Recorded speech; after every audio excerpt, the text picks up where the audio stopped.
AP ప్రభుత్వం విశాఖని special tourist circuit గా అభివృద్ధి చేస్తోంది. అందులో గ్లాస్ బ్రిడ్జ్ లాంటి మరెన్నో ప్రత్యేకతలు అందుబాటులోకి రానున్నాయి.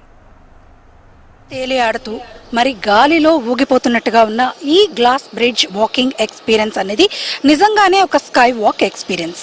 దాదాపుగా సముద్రం నుంచి ఇక్కడ ఈ బ్రిడ్జ్ హైట్ కి 200 అడుగుల ఎత్తులో మరి అత్యంత భద్రతా వలయంలో స్పెషల్ థీమ్ లో అంటే ఈ బ్రిడ్జ్ ని రోప్స్ వేసి సెంటర్లోకి అంటే సీ సెంటర్లోకి వచ్చేలాగా గ్లాస్ తో రోప్స్ వేసి నిర్మించిన ఈ బ్రిడ్జ్ నిజంగానే ఒక గ్రేట్ ఎక్స్పీరియన్స్ ని ఇస్తుంది.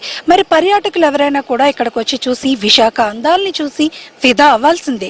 ఎందుకనంటే విశాఖపట్నం అంటేనే నీలి సముద్రం, పచ్చని ప్రకృతి, అంతటి భూతల స్వర్గం లాంటి ఉండే విశాఖపట్నాన్ని మరి సముద్రం మధ్యలోంచి చూస్తే గనక ఇంకెంత అందంగా ఉంటుంది. నిజంగానే ఆ ఎక్స్పీరియన్స్ అనేది అసలు అమేజింగ్ అని చెప్పాల్సిందే. వీడియో జర్నలిస్ట్ ధనుష్తో అనురాధ, HM TV, విశాఖపట్నం.